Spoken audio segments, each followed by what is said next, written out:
This is an overall weight loss problem.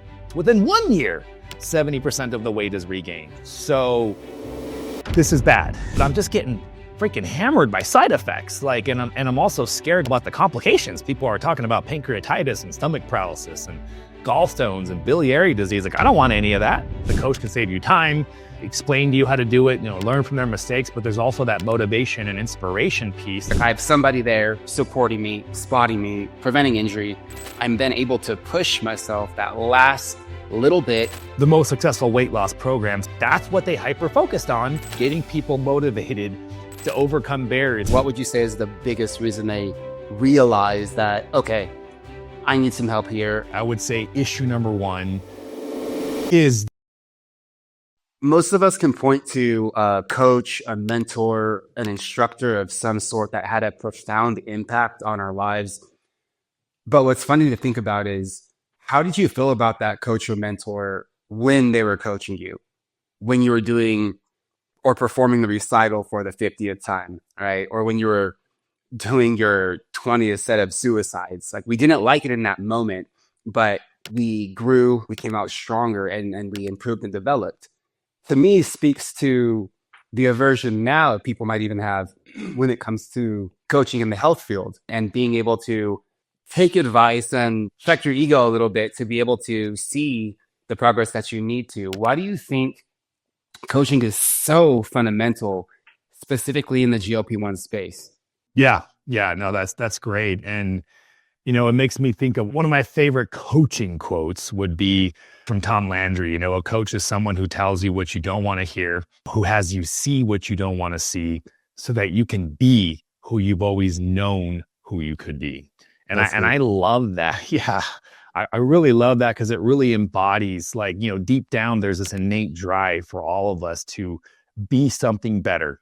Right. Unfortunately, it gets muddled up and blocked and constrained. And, many times we are our own biggest barrier. But beneath all that crap is this innate drive and passion to be better. And so, but those barriers exist. And so a coach is there to push you. A coach is there to drive you, inspire you, lead you, motivate you.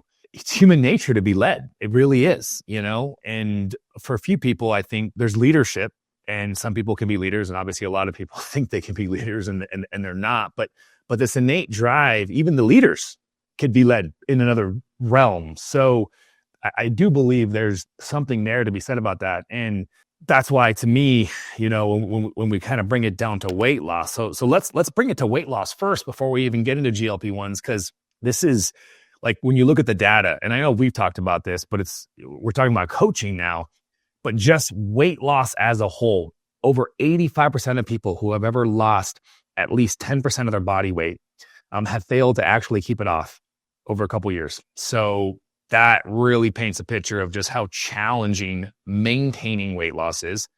And when they've done more studies, and I call those unicorns, they've done more studies looking at these unicorns. And what was it that they were able to do? What was the commonality, so that we can learn from it?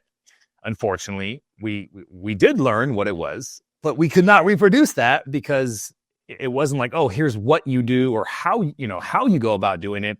It was all mindset related. So the things that they did, they exercised every day. They had a good supportive environment that prepared them for preventing issues like anxiety, depression. They were very conscious and continue to count their calories nonstop. I mean, just the calorie counting alone, most people don't have a tough enough mindset or desire to be able to do that. And then you stack that with everything else. This is an extremely tough mindset that these people had. And so it wasn't a structure thing. It wasn't just oh, okay, I just didn't know how to do it. Okay, great. You gave me the steps. No, this goes beyond that. So that's the second half of what a coach does. Yes, a coach can save you time, explain to you how to do it, learn from their mistakes, but there's also that motivation and inspiration piece. I think the coaching, now that we boil it down to weight loss, that's the community piece of it too as well, because the leadership also is exciting from the community aspect, because you're there, you have others that are in this journey with you at the same time. And so it all kind of gels together really well. You have your leader up top, but then you have your community and your support. And so the most successful weight loss programs, even again, not in the GLP-1 space yet, and really, really embodied that. And the best, that's what they hyper-focused on.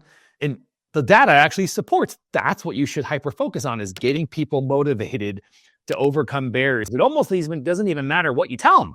The nuances in what they're doing, it's getting them to do something, And it's crazy, but that's the data actually shows. And so, now with the GLP-1s, and I think we did a podcast on this very thing, the common roadblocks, the weight loss plateaus, the zombie mode, working with practitioners that are putting them on these doses and just ramping them up every 4 weeks. And people end up on these near maxed out doses. They're stuck. Other people are losing weight, but they're getting wrecked by side effects, nausea, diarrhea, constipation. Then you have real risks in front of you. So all these issues, I think, could, at least that's what we're doing, be remedied with a solid foundation of coaching. And, it's just getting the message out there so people can understand, like, hey, this is what we're doing, and this is what you should be doing if you want to achieve lasting weight loss, if you want to minimize risk, maximize results, especially if you are using GLP-1 medications. I've worked with thousands of clients and hundreds of personal trainers throughout the years, and there are some things that do seem never to change. Accountability, motivation, and knowledge. It doesn't matter what world you're in, what you're trying to do. Those three aspects are applicable no matter what. And let's say I have somebody in the gym. One, there's what can somebody do on their own and what are their limits? If I'm working out and I'm bench pressing and I'm not quite sure if I can accomplish number 10, probably not going to do it, right? But if I have somebody there supporting me, spotting me, preventing injury, I'm then able to push myself that last little bit, which, as you know, there's more micro trauma, there's more energy expenditure, blah, blah, blah, more results, right? And then you have the fact that I could be in a 360-degree full mirrored room. No matter how much knowledge I have, when I fatigue, I'm going to cheat.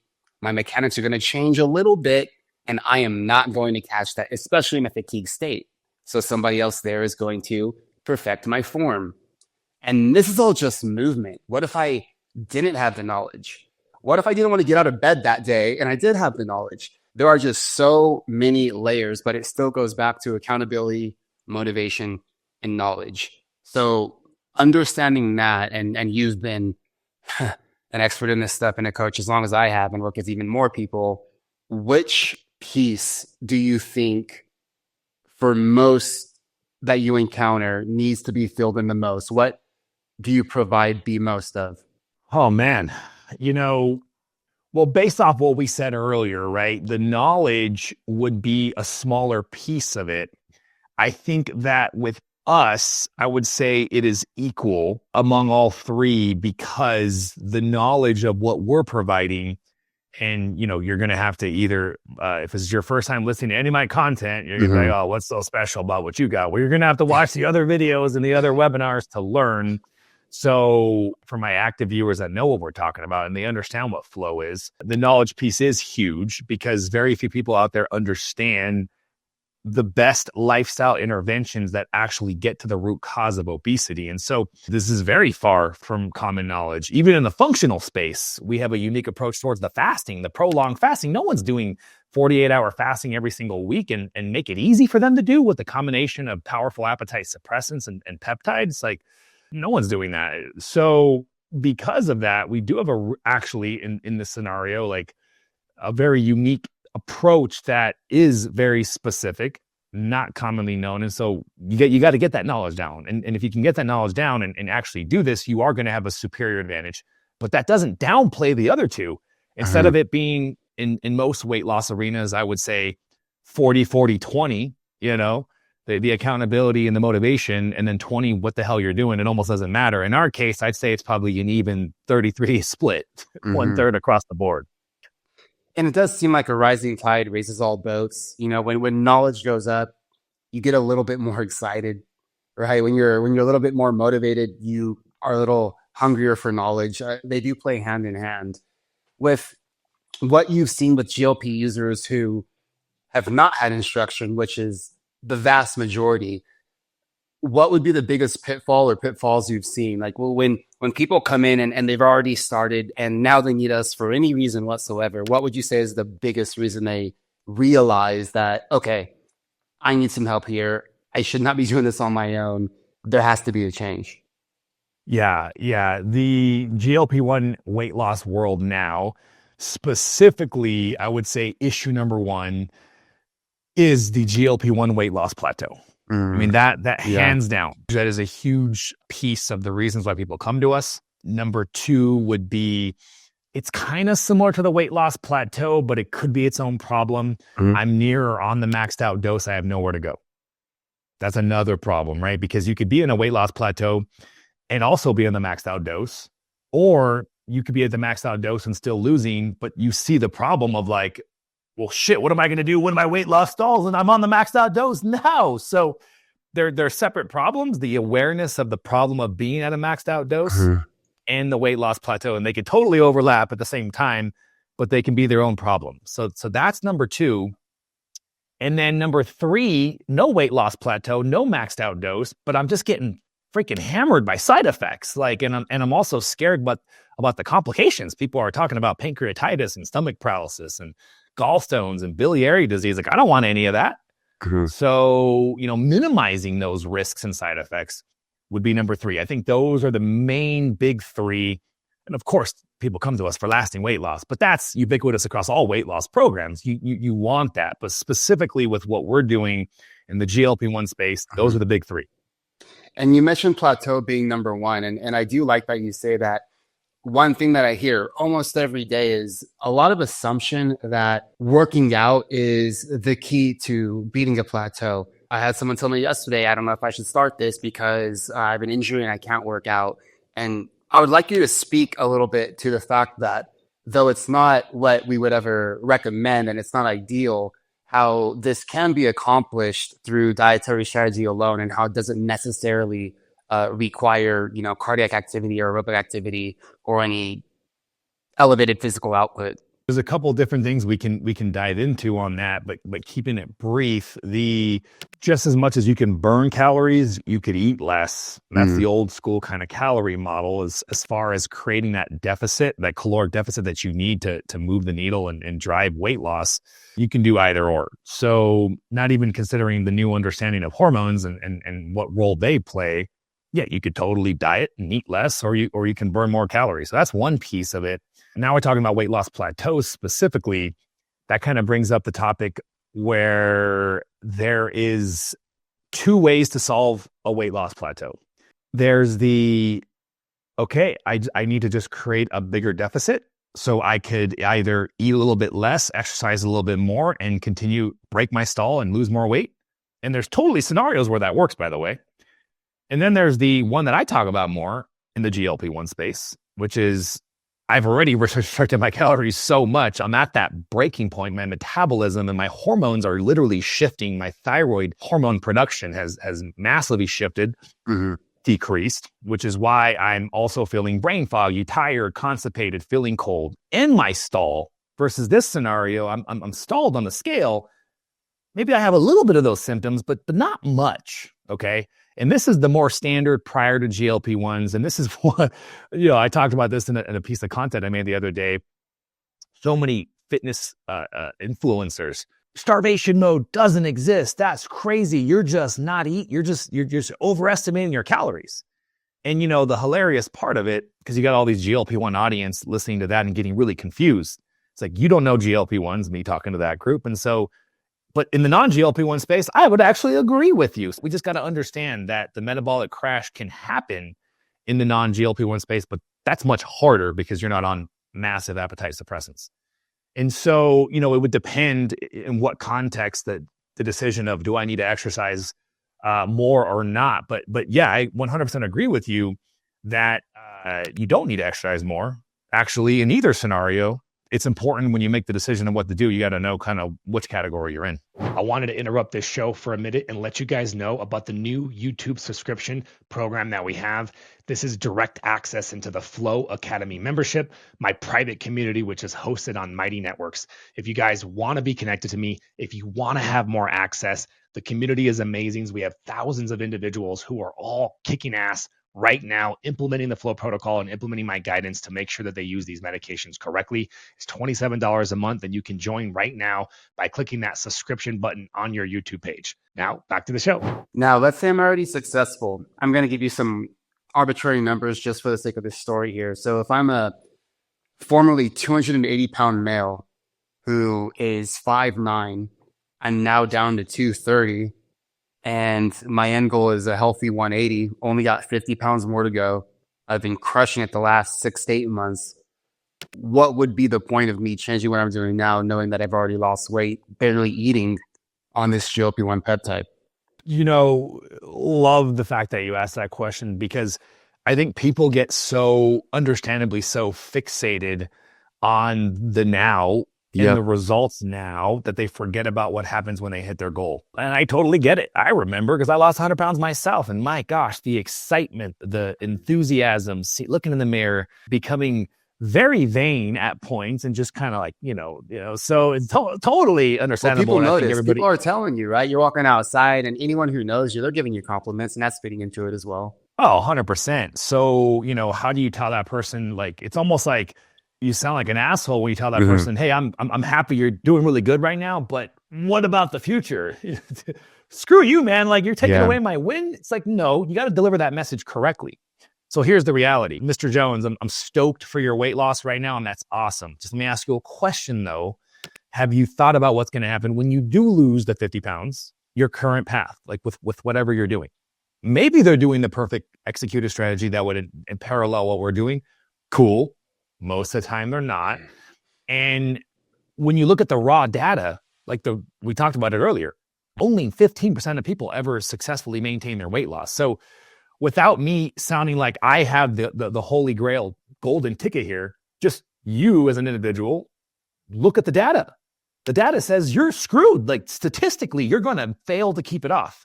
So just from a pure analytical perspective, you should look at that research and be like, well, shit, I need to start thinking about what I'm doing now, because the data shows like it's actually maintaining it. That's the challenge. Okay.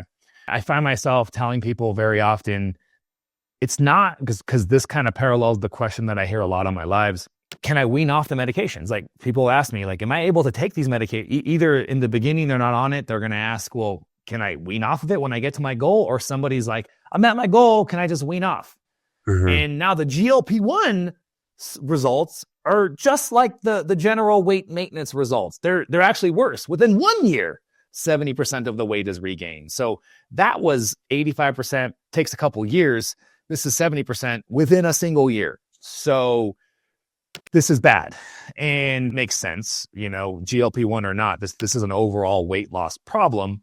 And truthfully, if you want to be successful and not go through the yo-yos that I went through for several years, it is all about what you do during your weight loss journey. You have to be executing various lifestyle strategies, fasting, keto, eating less processed foods, heavy resistance training, a good supplement protocol, just to name 5 of them.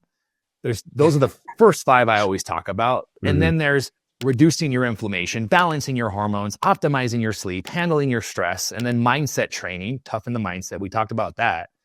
You don't necessarily have to do all 10 of those, but you have to do enough of those things so that you're addressing the underlying issues, insulin resistance and inflammation being the biggest 2, and any other possible roadblocks that individual might have that's perpetuating and driving their problems, the weight maintenance resistance. During the weight loss journey, you got to master a combination of those things so that when you hit your goal and you start weaning off, it's like you're replacing the effects of the medication. Again, the effects being reduce insulin resistance, or in other words, keep me insulin sensitive. When the medication comes off, that effect wears off. So if you don't have something to replace it with, well, that's why the literature shows most people regain that weight back very rapidly. So talking to that metaphorical individual that you spoke of who has 50 more pounds to go, I would say, congratulations, high five, you kicked ass. Now let's shift what you're doing the next 50 pounds. And here's why you need to join my program, because of the reasons we just said. That's perfect. Now, I go back again as a gym example. whenever you take someone's goal, there's your first, I want to lose weight. It's very general, right? Then it's, I actually want to build confidence. I want to get out of pain. I want to be around longer for the kids. It builds and it builds and it builds. And you end up with an individual who normally is a completely different person. Like their activities have changed because they feel better, right? They're doing things they never thought they would do before. They're out making friends and dancing around purely because they were able to enhance their lives through general health.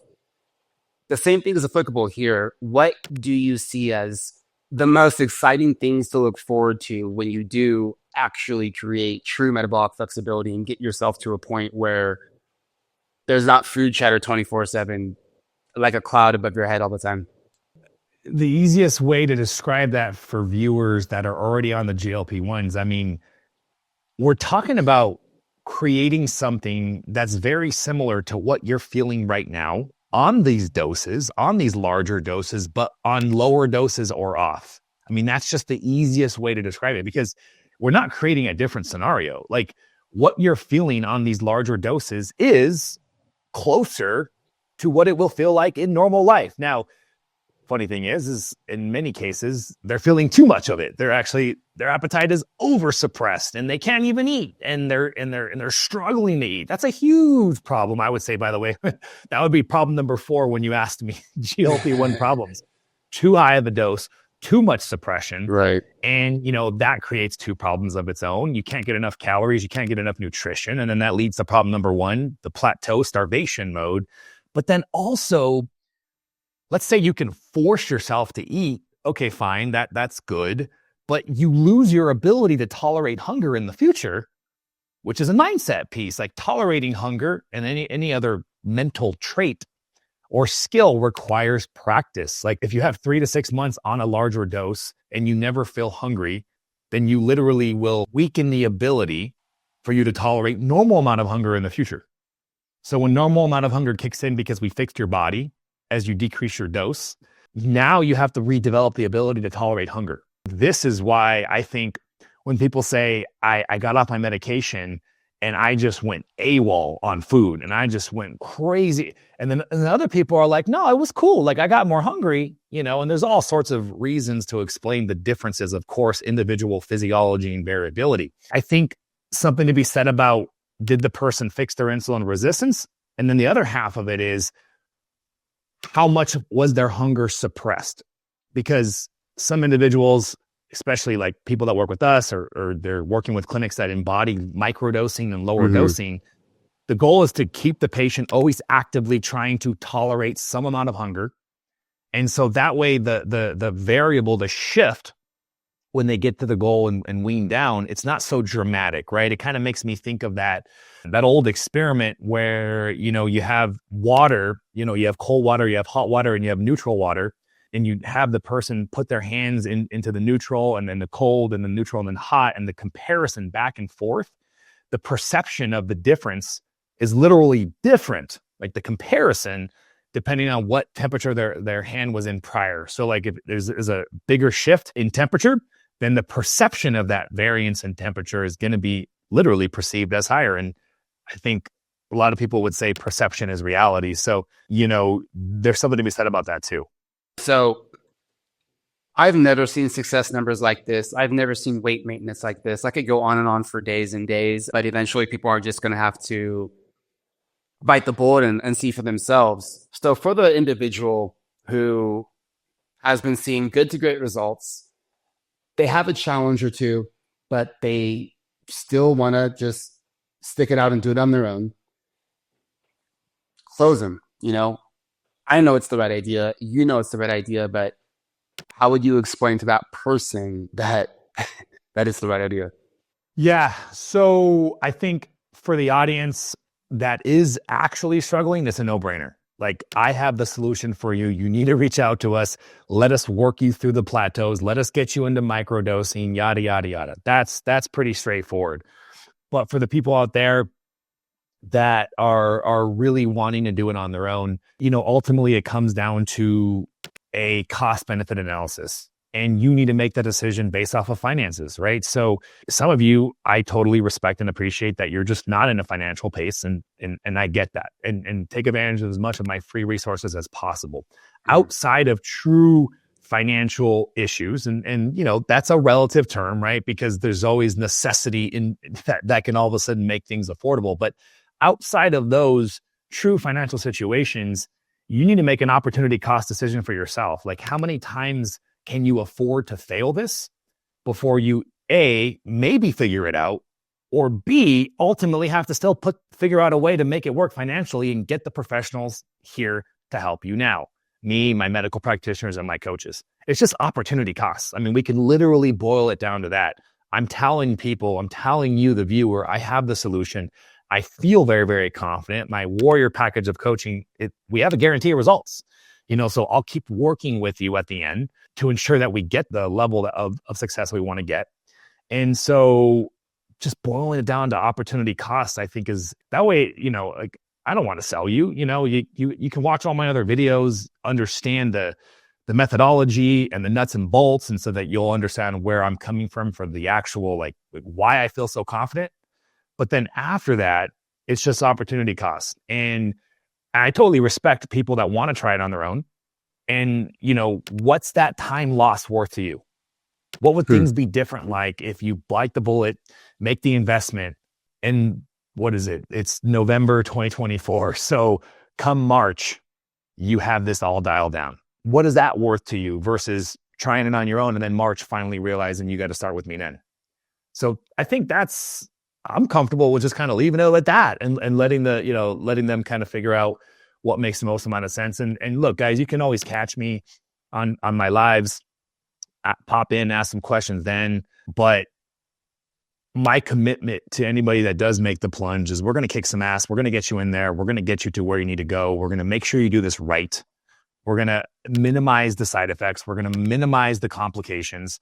We're going to maximize your results. Our goal is to get you to the point where you can either maintain your weight off the medications entirely, if that's what you desire, or what I think is going to be more common now that I'm seeing the data and the literature come out, and I'm so comfortable with microdosing these GLP-1s, getting people to the point where they can maintain their weight, like me personally, on a microdose. I maintain a very lean physique on microdosing. So, because I have everything else dialed in, but whether your goal is to get to very lean muscular like myself or just healthy, being able to do that on microdosing is still very much not being done anywhere else. I don't see anybody else doing that. And so what's that worth to you? And when you're ready, we're going to be here to kick some ass.